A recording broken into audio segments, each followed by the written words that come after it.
कुछ खाने नुमाइश के लिए नहीं होते, बस घर वालों के लिए होते हैं। आज मैं वही सादा सा आलू गोश्त बना रही हूँ जो अम्मी के हाथ का जायका याद दिला दे। ना ज़्यादा मसाले ना मुश्किल तरीका, बस दिल से पकाया हुआ सालन है। और बिगनर्स के लिए नई नई ट्रिक्स मौजूद हैं, तो स्किप मत कीजिएगा। तो आइए हम अपनी रेसिपी को स्टार्ट करते हैं। तो यहाँ पर चूल्हे की फ्लेम को ऑन करते हैं हम, और यहाँ पर हम टमाटर रख देंगे। और देखें हम टमाटर का क्या करते हैं। कंप्लीट वीडियो देखिएगा, उसको उलट पुलट करते रहें। यहाँ पर आप एहतियात के साथ कीजिएगा। मैंने कांटे की मदद से टमाटर को उलट पुलट करते रहें कि इसका छिलका जल जाए। आराम से कीजिएगा आप यहाँ पर, और इस तरह से दोनों हाथों से आप उलट पुलट करते रहें। आलू गोश्त सभी बनाते होंगे, लेकिन अगर आप इस तरीके से बनाएंगे तो बहुत ही इजी तरीके से और बहुत ही ज़्यादा टेस्टी बनेगा। तो यहाँ पर छिलके हमारे नरम हो चुके हैं, तो चूल्हे को बंद कर दिया है। अब ठंडा होने पर देखें इस तरह कितने आसानी से ये छिलके रिमूव हो जाएंगे। यहाँ पर दोनों टमाटर के आप छिलके को रिमूव कर देना, और इसको मोटा मोटा काट लेना है आपने, और इसको साइड पर रख देना है।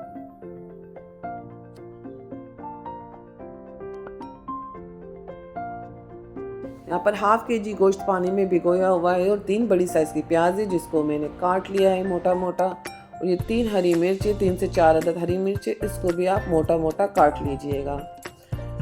बारीक बारीक नहीं काटिएगा, मोटा मोटा काट लीजिए, क्योंकि ये गोश्त के अंदर गल जाएगा। अब यहाँ पर हमारे पास कुछ खड़े मसाले, 1 टीस्पून ज़ीरा है, 2 बड़ी इलायची है, हाफ टी स्पून काली मिर्च है, 6 से 7 अदद हमारे पास लौंग है, 2-3 टुकड़े दालचीनी के हैं। यहाँ पर पौना कप तेल है हमारे पास। अब चूल्हे को ऑन कर दिया है हमने, फ्लेम को तेज़ रखा है। तेल को गरम करेंगे, लेकिन बहुत ज़्यादा तेल गरम नहीं करना है, दरमियानी दर्जे का तेल गरम होगा। और इसी में हम प्याज शामिल कर देंगे, हरी मिर्च और प्याज शामिल कर देंगे।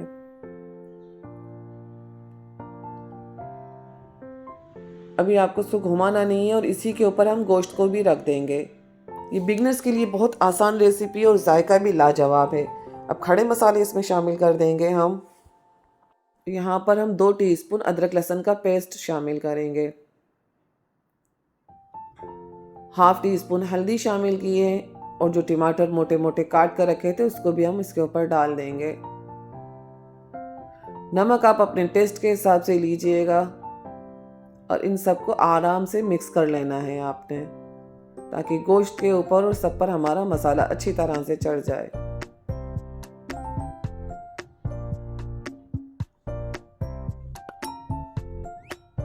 ये अच्छी तरह से मिक्स हो चुका है। अब इसके अंदर 2 गिलास पानी के शामिल कर देना है आपने, गोश्त हमारा पूरा डूब जाए। आंच इस वक्त तेज़ रखी हुई है मैंने। ये अच्छी तरह से मिक्स हो चुका है हमारा, और इसको हम कवर कर देंगे। और जैसे ही धुआं निकलेगा तो आंच को बिल्कुल स्लो करके 35 से 40 मिनट के लिए हम रख देंगे दम पर, गोश्त को धीमी आंच के ऊपर। और धुआं निकल चुका है, आंच को स्लो कर दिया है मैंने। यहाँ पर 40 मिनट हो चुके थे, तो हम गोश्त को खोल के चेक करते हैं। बीच में भी एक बार मैंने खोलकर घुमाया था सालन को। तो यहाँ पर देखते हैं गोश्त गल चुका है। तो जी हमारा गोश्त यहाँ पर गल चुका है। तो अब इसके अंदर आंच को हम दरमियाने दर्जे का करेंगे, और इसके अंदर कुछ मसाले शामिल करेंगे। यहाँ पर हाफ टेबल स्पून मैंने पिसे हुए धाने शामिल किए हैं, 1 टीस्पून कश्मीरी लाल मिर्च शामिल की है, और 1 टीस्पून हम इसमें लाल मिर्च शामिल करेंगे। आप अपने टेस्ट के हिसाब से कम या ज़्यादा मिर्च रख सकते हैं। अब आती है बारी भुनाई की। जब तक सालन अच्छी तरह से ना भुने तो सालन में टेस्ट नहीं बनता।